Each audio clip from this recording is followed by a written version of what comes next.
ಮಾತಿಗೆ ಬೆಂಬಲ ಕೊಟ್ರ ದರ್ಶನ್. ಪೈರಸಿ ವಿರುದ್ಧ ಜಗ್ಗೇಶ್ ಆಕ್ರೋಶ. ಪೈರಸಿ ಪೈರಸಿ ಇದು ಇಡೀ ಚಿತ್ರರಂಗವನ್ನೇ ಕಾಡುತ್ತಿರೋ ಭೂತವಾಗಿದೆ.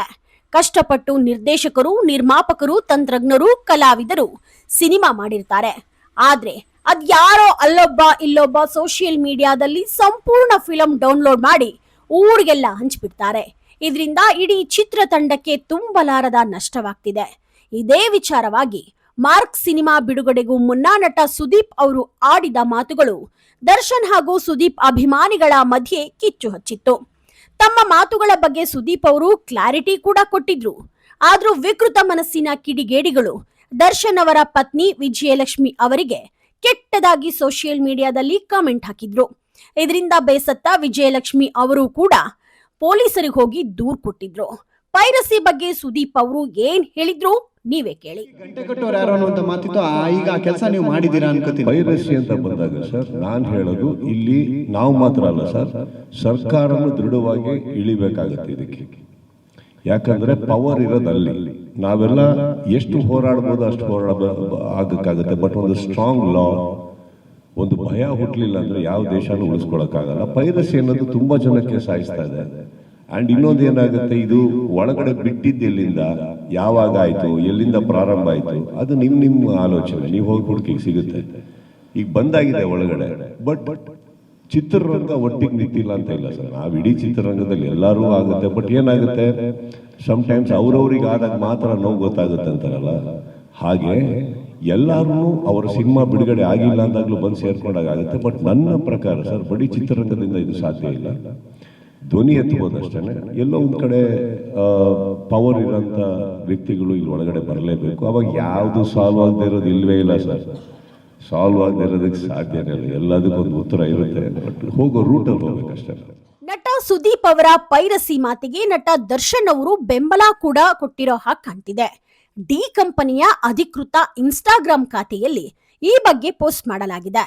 ಪೈರಸಿ ಕೇವಲ ಕಾನೂನು ಉಲ್ಲಂಘನೆ ಮಾತ್ರವಲ್ಲ, ಅದು ಕಲೆಯ ಮೇಲಿನ ಅಪರಾಧವೂ ಹೌದು. ಒಂದು ಸಿನಿಮಾದ ಪ್ರತಿಯೊಂದು ಫ್ರೇಮ್ನ ಹಿಂದೆ ಅನೇಕರ ಶ್ರಮ ಮತ್ತು ಸಮಯ, ಕನಸುಗಳಿವೆ. ಪೈರಸಿಯನ್ನ ಪ್ರೋತ್ಸಾಹ ಮಾಡುವುದರಿಂದ ಕಲಾವಿದರು ಮತ್ತು ತಂತ್ರಜ್ಞರ ಬದುಕಿಗೆ ಧಕ್ಕೆಯಾಗ್ತಿದೆ. ಕಾನೂನು ಬಾಹಿರವಾಗಿ ಸಿನಿಮಾ ನೋಡುವುದು ಅಪರಾಧ. ಕಾನೂನು ಕ್ರಮ ತಪ್ಪಿಸಲು ಜಾಗ್ರತೆ ವಹಿಸಿ. ಕಾನೂನುಬದ್ಧ ವೇದಿಕೆಗಳಲ್ಲಿ ಸಿನಿಮಾ ನೋಡಿ ಎಂದು ಪೋಸ್ಟ್ ಮಾಡಲಾಗಿದೆ. ಸುದೀಪ್ ಅವರು ಪೈರಸಿ ಬಗ್ಗೆ ಧ್ವನಿ ಎತ್ತಿದ್ದು ಗೊತ್ತೇ ಇದೆ.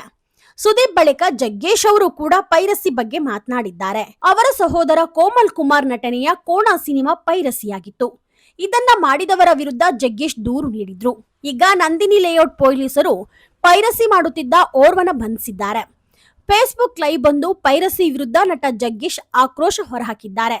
ಸಿನಿಮಾ ಪೈರಸಿ ಕೊಲೆಗೆ ಸಮಾನ, ನಿರ್ಮಾಪಕನನ್ನ ಕೊಂದಂತೆ, ಪೈರಸಿ ಮಾಡೋದು ದರೋಡೆ ಮಾಡಿದಂತೆ ಎಂದು ನಟ ಜಗ್ಗೇಶ್ ಹೇಳಿದ್ದಾರೆ. ಇವತ್ತು ಆನ್ಲೈನ್ ಅಲ್ಲಿ ಒಬ್ಬ ನಿರ್ಮಾಪಕ ಹಾರ್ವೆಸ್ಟ್ ಮಾಡಿದಂತ ಪಿಕ್ಚರ್ ಅಥವಾ ಒಬ್ಬನ್ ಗೊತ್ತು ಎಲ್ಲೆಲ್ಲಿಂದ ದುಡ್ಡು ತಂದಿರ್ತಾನೆ, ಹ್ಯಾಕ್ ತಂದಿರ್ತಾನೆ, ಅವನು ಹ್ಯಾಕ್ ಸಿನಿಮಾ ಮಾಡ್ತಾನೆ, ಎಷ್ಟು ಕಷ್ಟಪಟ್ಟಿರ್ತಾನೆ, ಎಷ್ಟು ಬಡ್ಡಿ ಕಟ್ಟಿರ್ತಾನೆ. ಒಂದು ಹೆಮ್ಮೆನೂ ಇರುತ್ತೆ, ನಾನು ಒಂದು ಕನ್ನಡ ಸಿನಿಮಾ ಮಾಡ್ದೇನೋ ಒಂದು ಹೆಮ್ಮೆ ಇರುತ್ತೆ ಜೊತೆಗೆ. ಅದರಿಂದ ನಾನು ಹಾಕಿ ದುಡ್ಡಲ್ಲಿ ನನಗೇನೋ ಬರುತ್ತೆ ಅನ್ನೋ ಒಂದು ನಂಬಿಕೆನೂ ಕೂಡ ಇದೆ. ಇವತ್ತು ಈ ಸಿನಿಮಾವನ್ನ ಕಳ್ತನ ಮಾಡೋದಿದೆಯಲ್ಲ, ಅದು ನನ್ನ ಪ್ರಕಾರ ಒಂದು ಕೊಲೆಗೆ ಸಮಾನ. ಒಬ್ಬ ನಿರ್ಮಾಪಕನ ಕೊಲೆ ಮಾಡಿದ್ರೆ ಹೇಗಿರುತ್ತೆ, ಮಾಮೂಲು ಕೊಲೆ ಮಾಡಿದವನಿಗೆ ಏನಿರುತ್ತೆ ಅಷ್ಟೇ ಒಂದು ಮಹಾನ್ ತಪ್ಪಾಗ. ಎರಡನೇ, ಒಂದು ಯಾವುದೋ ಒಂದು ಬ್ಯಾಂಕ್ ರಾಬರಿ ಮಾಡಿದ್ರು ಅಂದ್ರೆ ಯಾವ ತರ ಇರುತ್ತೆ, ಅದೇ ತರ ಇದು ಒಂದು ರಾಬರಿನೇ. ಸಿನಿಮಾ ಪೈರಸಿ ಬಗ್ಗೆ ನಟರಾಗಲಿ, ರಾಜಕಾರಣಿಗಳೇ ಆಗಲಿ, ಯಾರೇ ಆಗಲಿ ಕೇವಲ ಮಾತನಾಡಿ ಸುಮ್ಮನೆ ಆದ್ರೆ ಉಪಯೋಗ ಆಗೋಲ್ಲ. ಈ ಬಗ್ಗೆ ಸರ್ಕಾರದ ಮೇಲೆ ಒತ್ತಡ ತಂದು ಕಠಿಣ ಕಾನೂನು ಕ್ರಮ ಬರಬೇಕು. ಆಗಲೇ ನಮ್ಮ ಸಿನಿಮಾ ರಂಗ ಉಳಿಯೋಕೆ, ಬೆಳೆಯೋಕೆ ಸಾಧ್ಯ ಅಂತಿದ್ದಾರೆ ಸಿನಿ ಪ್ರೇಮಿಗಳು. ನೀವಿನ್ನು the news peg YouTube channel subscribe ಆಗಿಲ್ಲ ಅಂದ್ರೆ ಕೂಡಲೇ ಸಬ್ಸ್ಕ್ರೈಬ್ ಆಗಿ. ಲೇಟೆಸ್ಟ್ ಹಾಗೂ ಅಪ್ಡೇಟ್ ಸುದ್ದಿಗಾಗಿ ನೋಡ್ತಾ ಇರಿ the news peg YouTube channel. Roopa Vishwas, the news peg, Davanagere.